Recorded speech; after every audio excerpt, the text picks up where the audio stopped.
संजू नाम का अमीर युवक अपने चाचा चाची के साथ रहा करता था, जो दिन भर आवारा फिरता रहता था। एक दिन उसके चाचा जी सुरेश उससे बोले, ये तुमने आए दिन क्या नाटक बना रखा है संजू?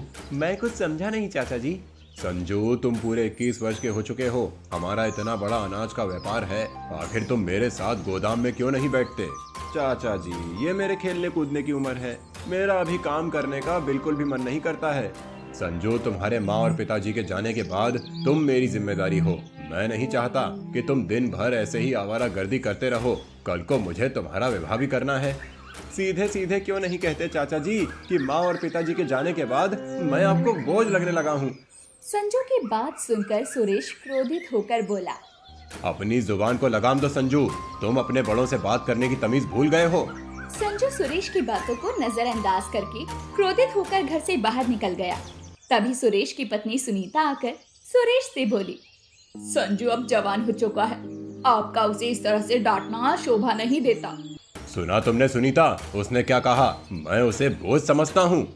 आप चिंता मत कीजिए, धीरे धीरे वो सब समझ जाएगा। इधर रतन गांव में फिर से आवारागर्दी करने लगा। तभी उसकी नजर मुखिया की बेटी झुमरी पर पड़ी। संजू उसके पास आकर बोला, मैं तुमसे काफी दिनों से बात करना चाह रहा था अंजलि। देखो संजू, मैं तुमसे तंग आ चुकी हूँ। तुम गांव में मुझसे इस तरह की बातें करते हो और गांव वाले मेरे और तुम्हारे बारे में ना जाने क्या क्या बोलते हैं और कुछ और ही समझते हैं। उन्हें जो समझना है समझने दो। जल्दी बोलो, क्या बात करनी है? अंजलि, मैं तुमसे प्रेम करता हूँ और तुमसे विवाह करना चाहता हूँ। संजू की बातें सुनकर अंजलि का गुस्सा 7वें आसमान पर पहुँच गया। मेरे पिताजी इस गांव के प्रधान हैं संजू, और वो मुझे कॉलेज सिर्फ इस वजह से पढ़ने भेजते हैं कि उन्हें मुझ पर भरोसा है। मैं उनका भरोसा नहीं तोड़ सकती। आइंदा अगर मेरे पीछे आए ना और मुझसे बात करने की कोशिश की तो मैं तुम्हारी शिकायत अपने पिताजी से कर दूंगी। तुम्हें जिसे शिकायत करनी है तुम कर सकती हो। अगर तुम्हारे पिताजी गांव के प्रधान हैं, तो मैं भी कोई कम अमीर नहीं हूँ। तुम्हारे पिताजी जैसों को खरीद सकता हूँ मैं। इतना कहकर संजू वहाँ से चला गया। शाम को जब संजू घर आया तो उसने देखा कि प्रधान उसके भाई सुरेश के पास बैठा था। सुरेश संजू से बोला, ये मैं क्या सुन रहा हूँ संजू? तुम आवारागर्दी के साथ साथ लड़कियों को भी छेड़ने लगे हो। मैंने किसी को नहीं छेड़ा चाचा जी। मैं प्रधान जी की बेटी से प्रेम करता हूँ, उससे विवाह करना चाहता हूँ। प्रेम करते हो? प्रेम शब्द का मतलब भी समझते हो तुम? तभी प्रधान सुरेश की ओर देखकर बोला, सुरेश, मेरा ख्याल है मेरे जाने के बाद तुम संजू को समझा देना। ये समझदार है, समझ जाएगा। नादानी में लड़के ऐसी गलतियाँ कर देते हैं। नहीं प्रधान जी, आज मैं फैसला करके रहूंगा। आज तो इसने हद पार कर दी है। इतना बोलकर सुरेश संजू से बोला, संजू, मैं तुम्हारा विवाह अगर प्रधान जी की बेटी अंजलि से करा दूं, तो तुम उसे खिलाओगे क्या? तुम्हारी महीने की आमदनी कितनी है? अपनी चाचा की बात सुनकर संजू का दिमाग पूरी तरह से खराब हो गया। चाचा जी, भूलिए मत कि पिताजी ने अपने जीवन में बहुत सारा धन और संपत्ति बनाई है। उसमें से आधा हिस्सा मेरा भी है। जानता हूँ, लेकिन तुम्हारे जैसे नौजवान को जब पिताजी की संपत्ति और दौलत मिलती है ना, तो वो उसे मिटाने में ज्यादा दिन नहीं लगाते, क्योंकि तुम लोगों की यही समस्या है कि तुम मेहनत नहीं करना चाहते। आप क्या कहना चाहते हैं चाचा जी? यही कि अगर तुम्हारे पिताजी अपनी संपत्ति तुम्हारे नाम ना करते, तो तुम भीख मांगने के लिए एक कटोरा भी नहीं खरीद पाते। पिताजी की संपत्ति की हक की बात करने से पहले एक बार ये सोच लेते कि पिताजी के काम में तुमने कितना हाथ बटाया है। सुरेश की बात सुनकर संजू क्रोधित होकर बोला, अगर ऐसी बात है तो मुझे पिताजी की संपत्ति भी नहीं चाहिए और ना ही चाहिए ये घर। मैं घर छोड़ के जा रहा हूँ। अरे संजू, मेरी बात सुनो। मुझे कुछ नहीं सुनना प्रधान जी। मेरे घर के मैटर में आप ना पड़े तो ही अच्छा है। इतना बोलकर संजू क्रोधित होकर वहाँ से चला गया। सुनीता सुरेश से बोली, ये आपने सही नहीं किया। आपको संजू से इतना कठोर रवैया नहीं अपनाना चाहिए था। नहीं सुनीता, अगर आज मैं कठोर रवैया नहीं अपनाता तो संजू के हौसले और बुलंद हो जाते। जो चाचा अपने भतीजे को डांटते नहीं, वो अपने भतीजे के सबसे बड़े दुश्मन होते हैं।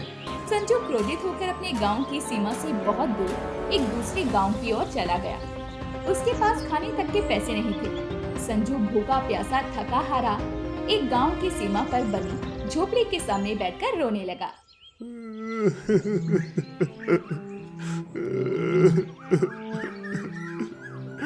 आज अगर मेरे पिताजी और माँ जीवित होती तो क्या चाचा जी मेरे साथ ऐसा व्यवहार करते?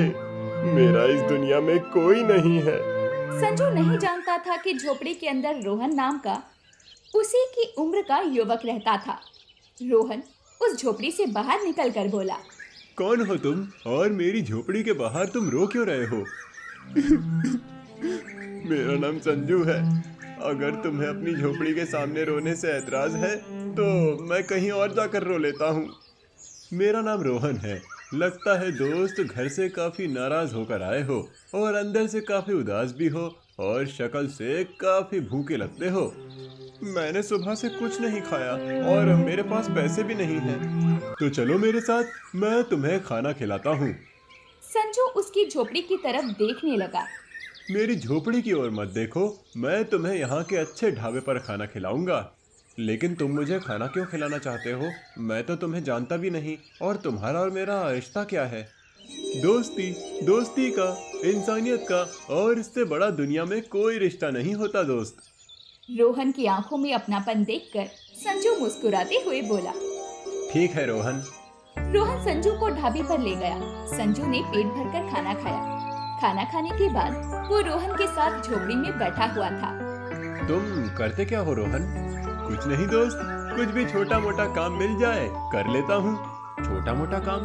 तुम चोरी वगैरह तो नहीं करते? अरे नहीं नहीं, छोटे मोटे काम से मतलब है छोटी मोटी मजदूरी। अपनी झोपड़ी को देखकर तो तुम समझ गए होगे कि ये झोपड़ी एक गरीब झोपड़ी है। बचपन में ही माता पिता छोड़कर चले गए, तब से मैं अकेला ही हूँ। जब तुम्हें अपनी झोपड़ी के बाहर अपने माता पिता को याद करते हुए देखा तो मुझे अपने माता पिता याद आ गए। एक समय में मैं भी अपने माता पिता को याद करके बहुत रोता था। क्या मैं भी तुम्हारी झोपड़ी में तुम्हारे साथ रह सकता हूँ? ये भी कोई पूछने की बात है। मेरी झोपड़ी में 2 ही चारपाई हैं।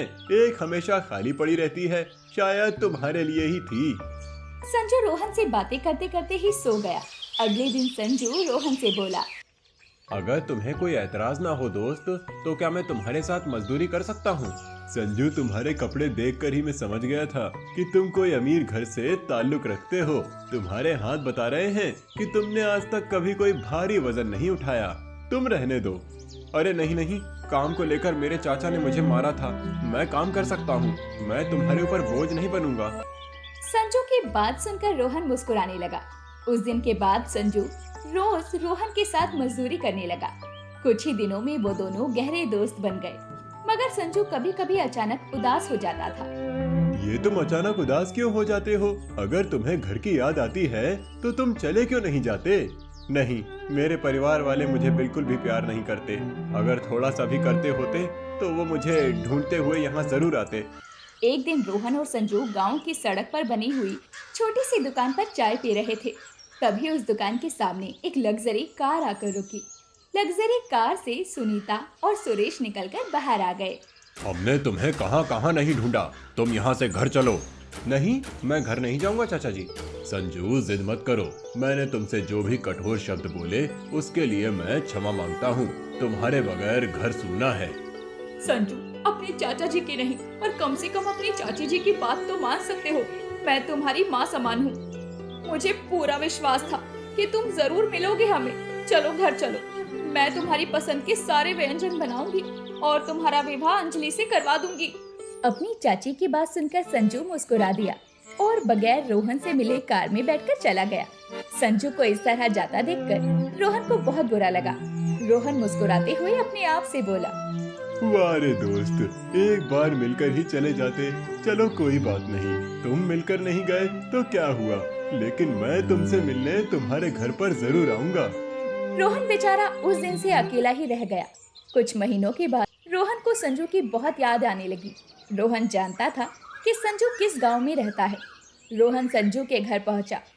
इतने सुंदर घर को बाहर से देखकर ही रोहन की आंखें फटी की फटी रह गई। तभी उसकी नजर संजू पर पड़ी। संजू रोहन को देखकर बिल्कुल भी खुश नहीं हुआ। कैसे हो मेरे दोस्त? तुम मुझसे मिलकर भी नहीं गए और मुझे नहीं पता था कि तुम्हारा घर इतना सुंदर होगा। जब तुम्हारा घर बाहर से इतना सुंदर दिखता है तो अंदर से तो और ज्यादा सुंदर होगा। तुम तो मेरी उम्मीद से भी ज्यादा अमीर निकले। संजू बुरा सा मुंह बनाते हुए बोला। और यहाँ कैसे आना हुआ? सब कुछ यही पूछ लोगे क्या? अपने दोस्त को घर के अंदर नहीं बुलाओगे? अंदर सजावट का काम चल रहा है। वो क्या है ना, 2 दिन बाद मेरी प्रधान की बेटी अंजलि से शादी है और तुमने अपनी शादी में गरीब दोस्त को बुलाना भी गवारा नहीं समझा? देखो रोहन, मैं जानता हूँ कि तुमने मेरी मदद की और तुमने मुझे खाना खिलाया और अपनी झोपड़ी में रहने के लिए एक चारपाई दी। तुम्हें उसके लिए जितने भी पैसे चाहिए मैं तुम्हें देने के लिए तैयार हूँ रोहन। तुम जानते नहीं मैंने जितना वक्त तुम्हारे साथ गुजारा है वो कितना मुश्किल और मुसीबत से गुजरा है। इतनी सड़ी हुई और बदबूदार जगह पर मेरा दम घुटता था, इसीलिए मैं कभी कभी वहाँ से भागने की सोचता था। मगर तुम्हें क्या लगता था कि मैं उदास हो जाता हूँ? संजू, तुम्हारी सोच बहुत छोटी निकली। दोस्त, मैंने तुम्हें सच्चे दिल से अपना दोस्त माना था, इसीलिए तुम्हारी मदद की थी। रोहन, तुम में और मुझ में जमीन आसमान का फासला है। एक अमीर और एक गरीब दोस्त नहीं हो सकते। मैं नहीं चाहता कि तुम्हें यहाँ पर कोई और देखे जिससे मेरी बेइज्जती हो जाए, इसीलिए तुम शांत होकर यहाँ से चले जाओ। संजू की बात को सुनकर रोहन उदास हो गया और उदासी से मुस्कुराता हुआ बगैर कुछ कहे वहाँ से चला गया। कुछ महीनों के बाद रोहन अपने गांव के एक रोड पर खड़ा था। तभी एक कार तेजी से आकर टकरा गई। रोहन वहां खड़े लोगों से बोला, अरे देखो, वो कार एक पेड़ से टकरा गई। रोहन सहित सभी लोग वहां गए। रोहन कार के अंदर बैठे लोगों को देखकर बोला, अरे ये तो संजू है और लगता है ये इसकी पत्नी है। एक व्यक्ति रोहन से बोला, क्या तुम इन्हें जानते हो? हाँ, मैं जानता हूँ और ये भी जानता हूँ कि ये कहाँ रहते हैं। अरे ये दोनों तो बुरी तरह से जख्मी हैं। इन दोनों को तुरंत अस्पताल में एडमिट करवाना होगा भैया। सही कहते हो, एक काम करो, जल्दी से कार से इन दोनों को निकालो। रोहन ने उस व्यक्ति की मदद से उन दोनों को अस्पताल में एडमिट करवा दिया। उस व्यक्ति ने रोहन की मदद से संजू के परिवार वालों को वहाँ पर बुला लिया। सुरेश दौड़ता हुआ वहाँ आ गया और डॉक्टर से बोला, अरे मेरे भतीजे की तबीयत कैसी है और उसकी पत्नी अंजलि कैसी है? उनकी पत्नी को तो ज्यादा चोट नहीं है, लेकिन आपके भतीजे की हालत ठीक नहीं है। आप क्या कहना चाहते हैं डॉक्टर साहब? आपके भतीजे का खून बहुत ज्यादा बह गया है। खून ज्यादा बह जाने की वजह से उनकी दोनों किडनी डैमेज हो गई हैं। तो फिर आप मेरी किडनी ले लीजिए। आई एम सॉरी, आपकी एज ज्यादा है। डॉक्टर, मेरे भतीजे के इलाज में जितने भी रुपए खर्च हों उसकी चिंता मत कीजिए, बस मेरे भतीजे को ठीक कर दीजिए। आप जाकर सबसे पहले खून का इंतजाम कीजिए, क्योंकि आपके भतीजे का जो ब्लड ग्रुप है वो हमें कहीं मिल नहीं रहा। सुरेश पागलों की तरह खून का इंतजाम करने लगा, मगर उसे संजू के ब्लड ग्रुप का कोई खून नहीं मिला और हर किसी ने अपनी किडनी देने से मना कर दिया। रोहन चुपचाप डॉक्टर के पास आकर बोला, मेरा ब्लड ग्रुप चेक कीजिए डॉक्टर साहब। तुम कौन हो? संजू का दोस्त हूँ। डॉक्टर ने रोहन का ब्लड ग्रुप चेक किया। अरे वाह, तुम्हारा ब्लड ग्रुप तो संजू के ब्लड ग्रुप से मैच खा गया। डॉक्टर साहब, मैं अपनी किडनी भी डोनेट करना चाहता हूँ। क्या तुम इस बात को सीरियसली कह रहे हो? हाँ डॉक्टर साहब, संजू मेरा दोस्त है, उसकी नई नई शादी हुई है। मैं नहीं चाहता कि उसे कुछ हो जाए। जब संजू ठीक हो जाए तो मेरा मैसेज संजू तक आप जरूर पहुंचा दीजिएगा। बस मैं इतना ही चाहता हूँ। तुम बिल्कुल पागल इंसान हो। अरे सुरेश बहुत पैसे वाला इंसान है। उसे पता लग गया कि तुमने अपनी किडनी उसके भतीजे को दान दी है तो वो तो तुम्हें पैसों में तोल देगा। मुझे पैसे नहीं चाहिए, मैं दोस्ती के नाम को बदनाम नहीं करना चाहता। कुछ महीनों के बाद संजू बिल्कुल स्वस्थ हो गया और ठीक होकर संजू मिठाई का डब्बा लेकर डॉक्टर से मिलने अपने चाचा के साथ उसके घर पर आया। चाचा जी बता रहे थे कि उन्होंने आपसे पूछा कि मुझे किडनी किसने दी, मगर आपने चाचा जी को नहीं बताया, क्योंकि जिसने तुम्हें किडनी और ब्लड डोनेट किया था उसने मुझे सिर्फ तुम्हें ही बताने को बोला था। मैं आपकी बात का मतलब नहीं समझा। उसने अपना नाम रोहन बताया था और मुझसे कहा था कि संजू जब स्वस्थ हो जाए आपसे किडनी डोनेट करने वाले का नाम पता करने आए तो आप उसे मेरा नाम बताना और साथ ही साथ ये भी कहना कि असली दोस्त इसे कहते हैं। संजू से कहना कि अगर उसे दोस्त बनाना है तो वो किसी गरीब को बनाए, क्योंकि गरीब ही मुसीबत में काम आते हैं।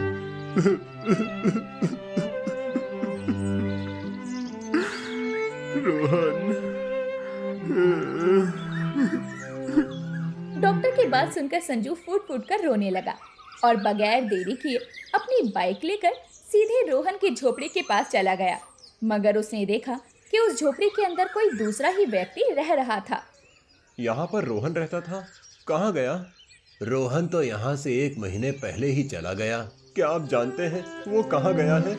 नहीं, उसने किसी को नहीं बताया, बल्कि उसने गांव में किसी को नहीं बताया कि वो कहाँ जा रहा है। हाँ, उसने कहा जरूर था कि कोई संजू नाम का इंसान पता करते करते यहाँ पर आएगा, तो उससे कह देना कि दोस्ती का असली मतलब यही होता है। वो भले ही मुझे अपना दोस्त नहीं समझता हो, लेकिन मैंने उससे सच्चे दिल से दोस्ती की थी। उस व्यक्ति की बात सुनकर संजू भारी मन से झोपड़ी से बाहर निकल आया और पागलों की तरह रोहन को ढूंढने लगा, मगर रोहन उसे आज तक नहीं मिला। रोहन संजू को दोस्ती का बहुत बड़ा पाठ सिखा गया था।